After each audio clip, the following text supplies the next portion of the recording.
Hey guys, YouTube Originator here. Alright, now here I am continuing with these reviews of live action movies based on cartoons. Yeah.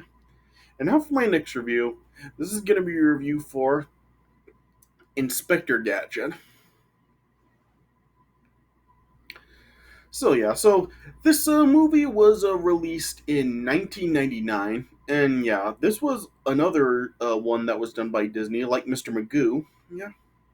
So yeah, And yeah, and when this movie came out, yeah, it really did receive like quite a lot of hate. Yeah, just this movie really did not get a lot of love. Yeah, I mean, people really just like really hated it because, yeah, it really is understandable because I mean, this movie really just, yeah, it really does like have like a whole lot of problems to it, and plus, yeah, like it gets a lot of criticism, like and a lot of hate because and it really has little to nothing in common with the original cartoon. So yeah, so this film just it really isn't faithful, and yeah, and it really just does get like a lot of criticisms for the lack of faithfulness to the original source material. So yeah, so it's un I so yeah, so it really does make sense like why like this movie really does get like the hate that it has gotten over the years. Yeah, because yeah, it really just it's surprisingly really complicated for one thing for an Inspector Gadget movie because yeah, the original cartoon really just yeah, I mean there really wasn't a whole lot to the cartoon at all. So yeah, and they really do make it like kind of complicated with this film. And like I said, just yeah, it really just really doesn't even like follow the original cartoon that well at all. Yeah. So it does make sense as to why like this film has gotten the hate that it has gotten over the years. Yeah. But quite honestly, I just gotta say that I do kinda actually have a soft spot for this movie. Okay, like I said, I do get it. Like, yeah, it does make sense. Like, why this movie really does get the hate that it does. Like the all the criticisms that it does get is true. Like it really just yeah, it's not really written all that well, and plus, yeah, it really just doesn't follow the original cartoon that well at all. And yeah, and it does have like a lot of problems. Like just yeah, a lot of the characters really are just not really written right. There are some that are wasted, some that are useless, and yeah, like I said, just the story is like surprisingly complicated for an Inspector Gadget movie. Yeah, so if you do know the cartoon, like you do know like how like you probably do know like how this movie just seems like very complicated and just it really doesn't even like feel like it is actually based on the original cartoon at all. Yeah, yeah. But honestly, like just I do kind of like have a soft spot for this movie. Like I watched this movie a lot when I was a kid. Like yeah, I actually did see this movie in the theater when it came out. Yeah. And yeah, as a kid, I actually did like this movie. I mean, as a kid, like, I did actually watch the Inspector Gadget cartoon. Like, I actually did watch it before this movie even did come out. Like, the original Inspector Gadget cartoon, like, that actually, like, originally aired in the 1980s. Like, its original run was in the 1980s. So, so it actually, like, its original run was actually before I was born. But I did watch it in reruns, like, in the 90s. Like, in the 90s, like, it was shown on Nickelodeon. And I did watch the cartoon when I was really little, so yeah, so I actually did know like Inspector Gadget before I actually did see this movie. Yeah, and I guess just because like as a kid I actually did like the show, and I guess because I liked the show, like I actually was excited to see the movie, and yeah, and I actually did kind of like this movie as a kid. I mean, as a kid, I wasn't really like that bothered about how this film really didn't follow the original cartoon. Yeah, but yeah, now as I'm seeing it with critical eyes, like I do like understand like why this film really does get the hate, especially from fans of the cartoon and even people who aren't fans of the cartoon. Like the Nostalgia Critic reviewed this movie, and he was saying like how like the cartoon, like he says it's like really nothing special, but for kids it's not all that bad. Yeah, but he did really rip this film like a new one. Like I remember back like even like when he like originally like ended the this original Nostalgia Critic run. Like when he did that countdown of like the worst movies he's reviewed, this movie was on the list. So yeah, so he really just does think like pretty negatively on this movie. Yeah, and a lot of other people really do as well. Yeah. But yeah, as a kid, I actually did actually kind of like this movie. Like I said, I wasn't really that bothered by this film really not following the original cartoon that well. Yeah, and honestly, even looking at it today, I mean, I honestly really don't think this movie really is as bad as a lot of people say it is. But yeah, it's still really not a very good movie. Like, so yeah, so like I said, uh, this film really is just very surprisingly complicated for an Inspector Gadget movie. Like, this film really does really kind of it really does act as an origin as to how Inspector Gadget was actually made, like how he was created, and really how he and Dr. Claw did meet. Yeah. And I guess I should also show you guys I even do have a pop figure for Inspector Gadget right here. Yeah, this is a pop figure for the original cartoon Inspector Gadget. Yeah, and I also I showed you guys in my Popeye review how I've been drawing sketches, and I drew one for Popeye. I also have one for Inspector Gadget right here. I drew this myself. Yeah, yeah. So yeah, so I do have some Inspector Gadget stuff for the cartoon. Yeah. Now, like I said, yeah, but anyway, like I said, yeah, this film really is an origin, really showing how Inspector Gadget was originally created and how he and Claw actually did meet. So I did kind of like that they actually did go down that route for this movie. I did like that they just made this an origin for Inspector Gadget because yeah, in the cartoon I don't know if they actually did go into this or not, but I don't recall them actually showing Inspector Gadget's origins in the original cartoon. Yeah, I might be wrong on that. I don't know, but yeah, I don't actually remember them actually saying how Inspector Gadget and Claw actually became enemies or anything like that. So I did actually kind of like that they did that with this film. Yeah, but yeah, this film, like I said, it is kind of surprisingly complicated with its story. Yeah, what this story really is about is it's about how the program that Inspector Gadget was created by the two a scientist and his daughter are testing it out. Well, I don't know if I really want to say a scientist, but an inventor. Well, I guess I'll just go with a doctor. Yeah, a doctor is testing this project to create a like a ro- uh, to create some android officers for the Riverton Police Department. Yeah, that's the town that this movie is actually set in, Riverton. Yeah, yeah, and then in the movie, a tycoon who does is Claw ends up stealing everything for the project, and then he yeah, and then the guy that does become Inspector Gadget, after he gets like he tries to stop them and he gets seriously injured, then that's when the doctor then decides that he's worthy to be for the test subject for this project. So yeah, so then he's created and becomes Inspector Gadget. Then it becomes very very complicated with he learns the like how to function, and then and yeah now then it's revealed how Claw is trying to steal the stuff to make his own um robotic army, and yeah, it's just very very complicated.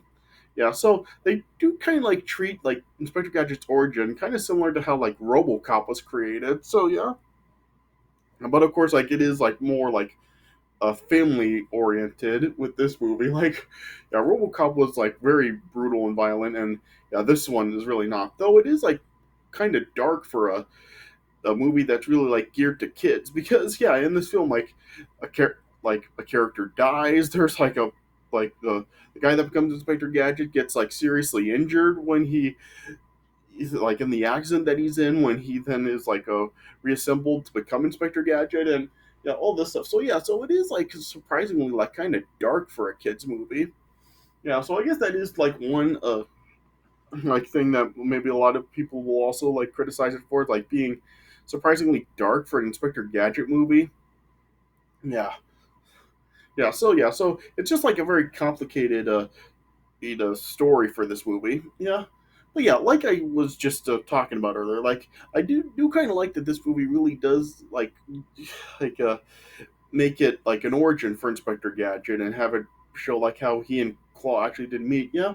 Oh yeah, and in this movie, like they really like do kind of like the characters in this film really do seem more like real life people than they did in the cartoon. Like if you know the cartoon, like you know that Inspector Gadget really is just like very dim witted and just always screwing stuff up and really just getting himself into trouble. Yeah.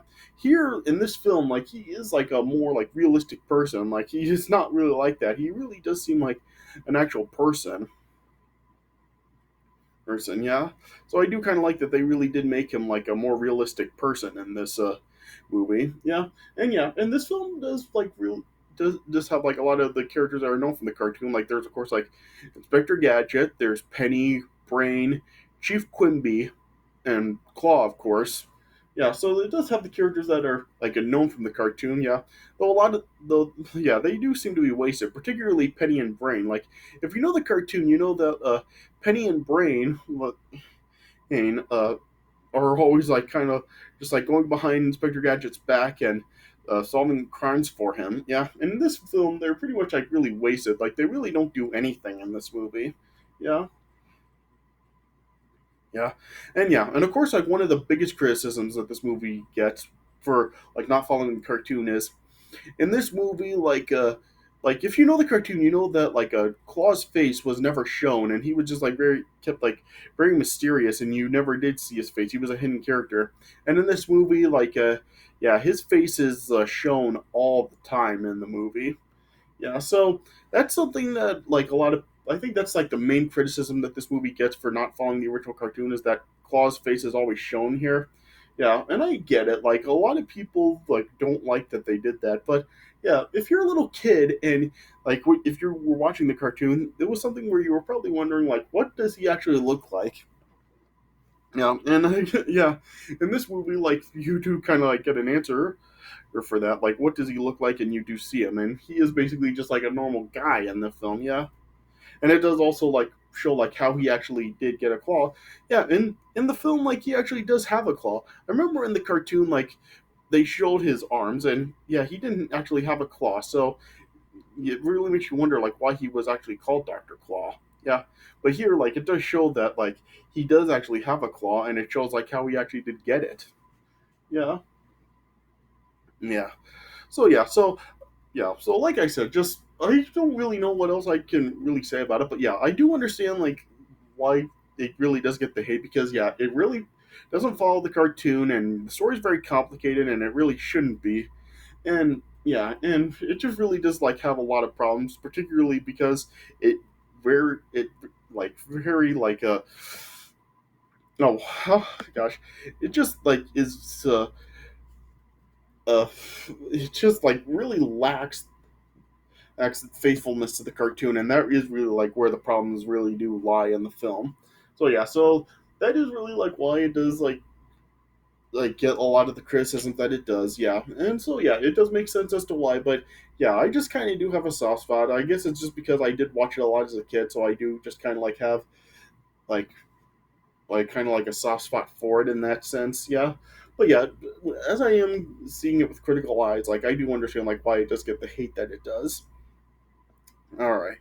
So yeah, so I just really don't know what else I can say. Well, yeah, but I guess one more thing I'll say before I do talk about the film is that yeah, one of the things I do like about the film is that like the group Youngstown did make a song for this movie. They like did another version of their song "I'll Be Your Everything" for this movie. Yeah, and it's actually a pretty cool song. Like I do like it.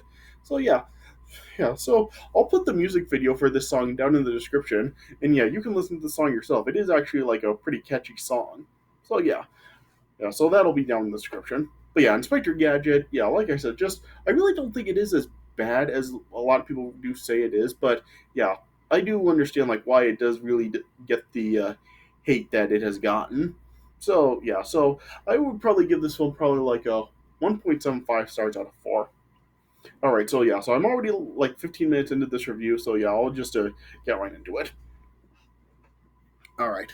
So yeah, so the movie opens up with like a kind of like a mechanical version and of the Walt Disney logo. Yeah, yeah. And then it actually like starts off with the original Inspector Gadget theme song. So yeah, I thought it was pretty cool that they actually did put in the Inspector Gadget theme song here. Yeah, and it actually does sound really good.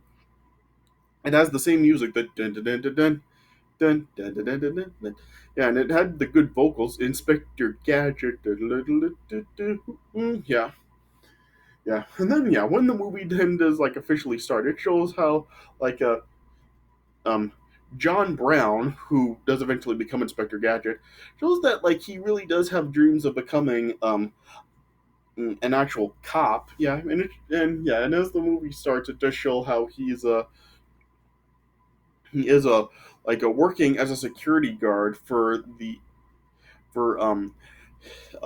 Bradford Robotics Laboratory, which is the lab that is like working on this the Gadget program to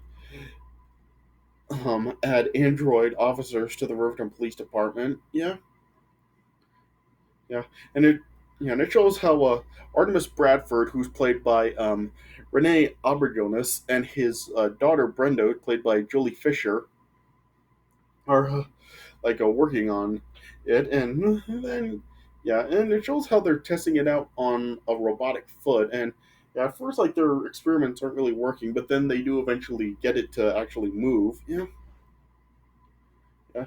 And then it shows that Sanford Skolex, who's kind of hiding out in the parking lot of the lab, is plotting to steal the technology and all the equipment for the project. So then, yeah, he then ends up breaking into the lab and steals the foot and all the equipment and ends up killing Artemis in the process. Yeah.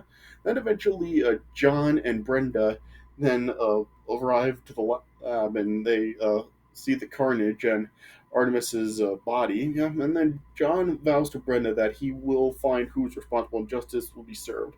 So then, yeah, then he gave a chase to Skolex, but yeah, then Skolex then like caused John to crash. Yeah, then he ended up then throwing a an explosive resembling a cigar at John's car, causing it to explode.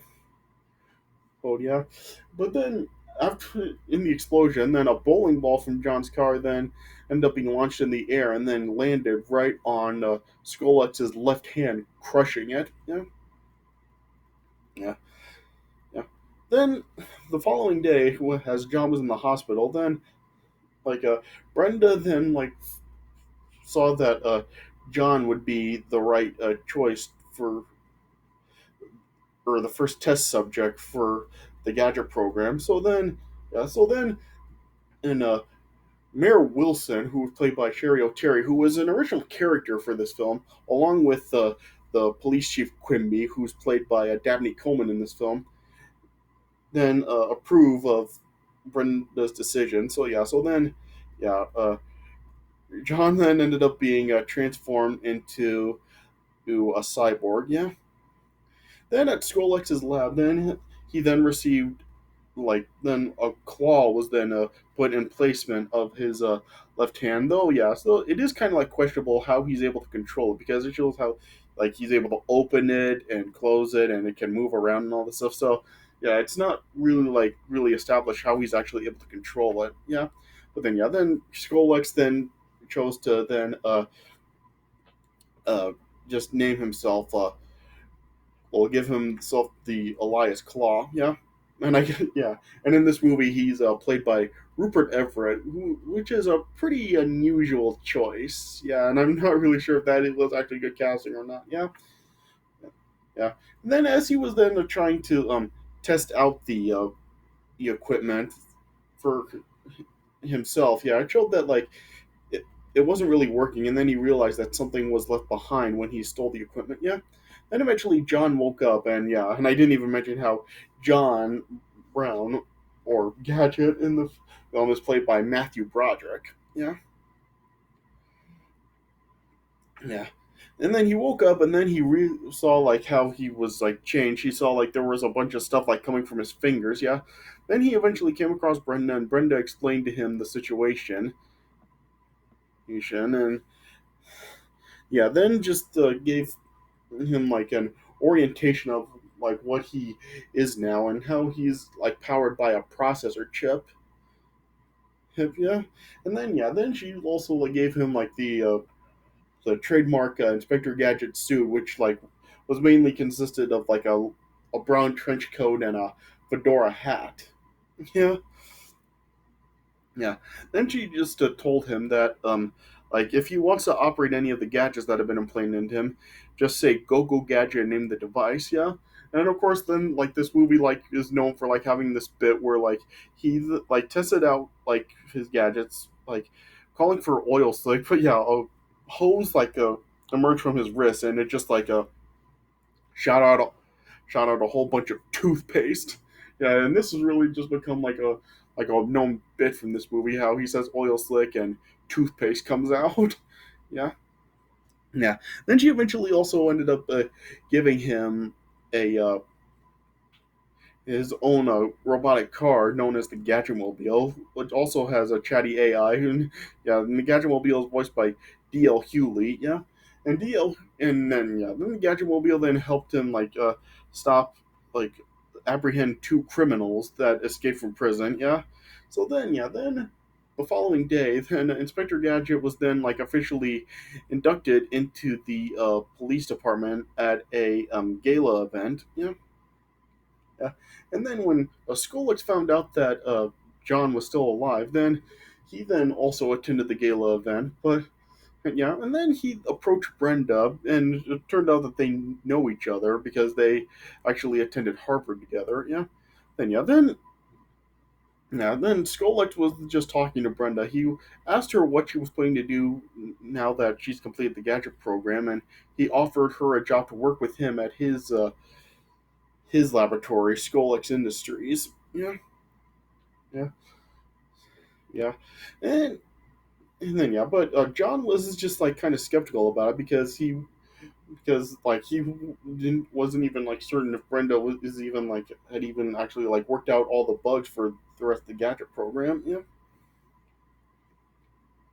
yeah, and yeah, but it turned out like this was all just a plan by Skolex to steal all of Brenda's technological ideas and designs. Yeah, yeah, yeah, and then as Mayor Wilson, Inspector Gadget, and Chief Quimby.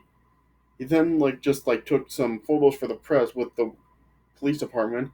As Inspector Gadget was just like asking the chief like what when he does like actually get started on a big case. Like the chief just told him that he had some assignments for Inspector Gadget to cut his teeth on first, and yeah, it turned out that this was just a whole bunch of menial assignments like being a school hall monitor and cleaning up litter and rescuing cats from trees and just a bunch of like silly stuff. Yeah. So then eventually, like Inspector Gadget tried to talk to the chief of saying that he really does want to be put on the Bradford case and bring the murderers of Artemis Bradford to justice. But yeah, the chief was just because he wasn't really taking Inspector Gadget seriously.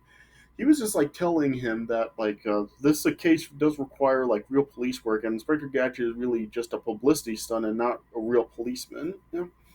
So then yeah, then Inspector Gadget then decided to just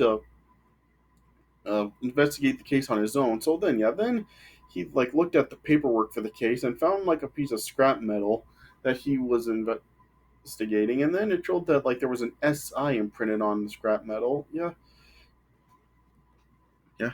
And meanwhile, then like Skolix also then like used Brenda's research to then just build his own evil Inspector Gadget that he labeled Robo Gadget. Yeah, and yeah. So then he then sent like the Robo Gadget out on a rampage across Riverton and just to frame the real Inspector Gadget.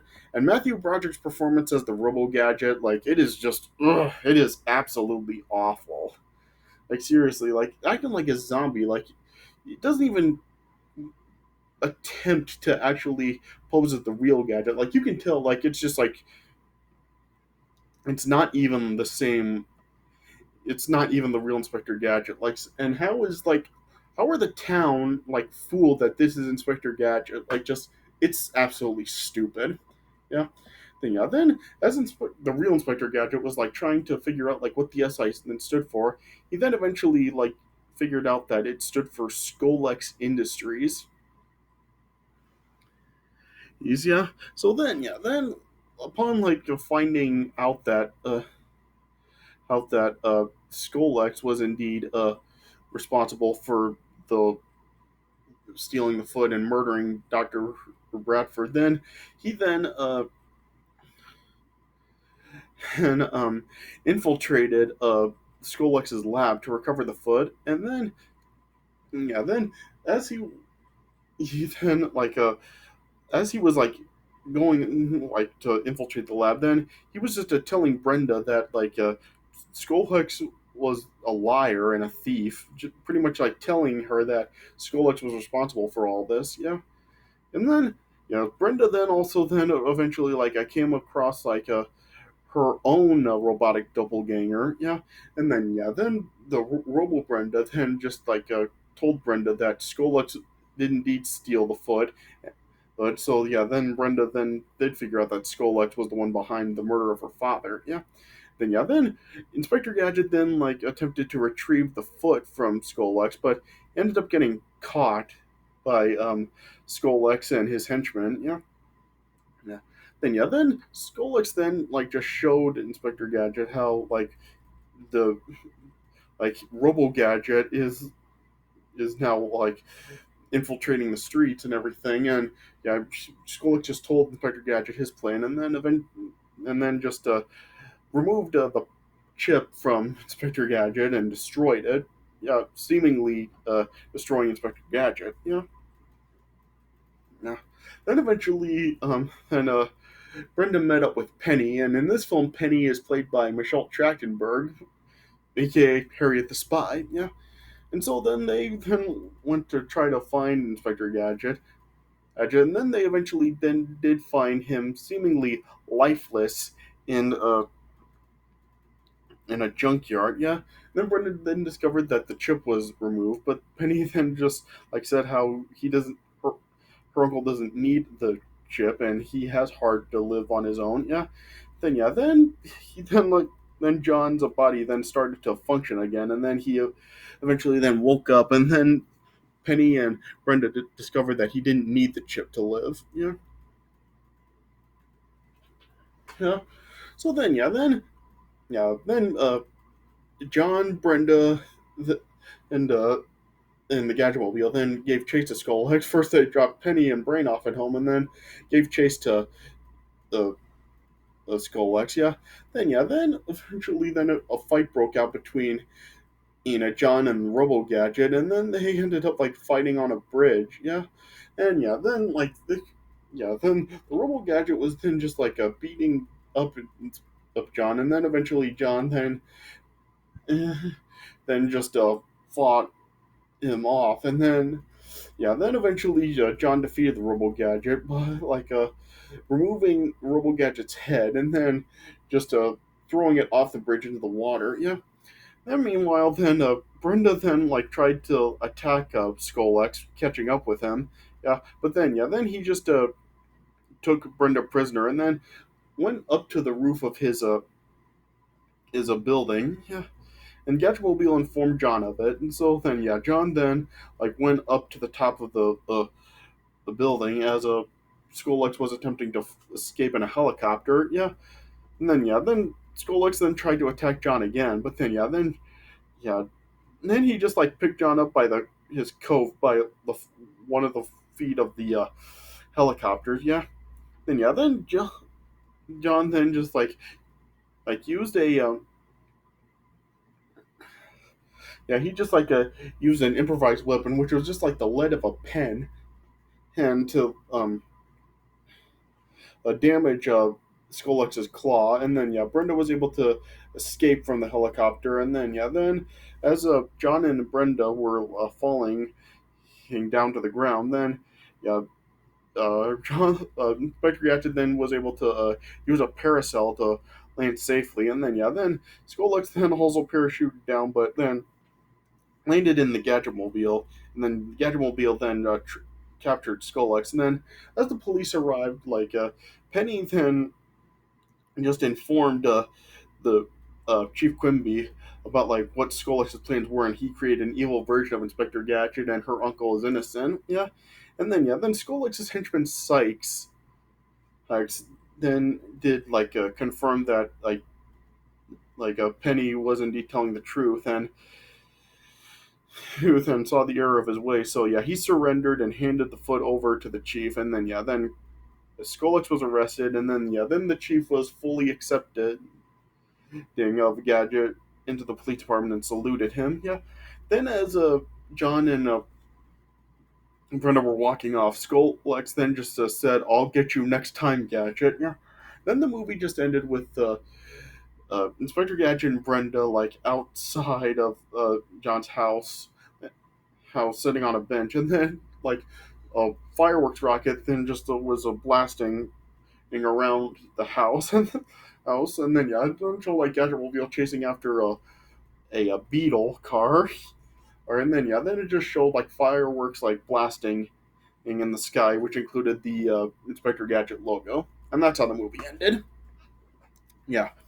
So so like I said, like it is like a pretty complicated story for Inspector Gadget, especially like the stuff with like a Skolex like stealing the technology and wanting to make his own army and all this stuff. Yeah, I mean, yeah, if you know the cartoon, you know that's really not what he does. He owns his own terrorist organization or whatever. Yeah, yeah. So it is a complicated story, and yeah, and it really doesn't follow the original cartoon that much at all. And yeah, the characters are wasted, particularly Penny, because yeah, she really does not have a role in this movie at all. Yeah, and yeah, and Matthew Broderick's performance as Robo Gadget is just awful. Yeah, a lot of people don't really like his performance as just regular Inspector Gadget, but I think like he does just fine. Especially like I said, I do like that they do make him like more like a realistic person in this movie, rather than like the goofy, just dimwit that he is in the cartoons. So yeah,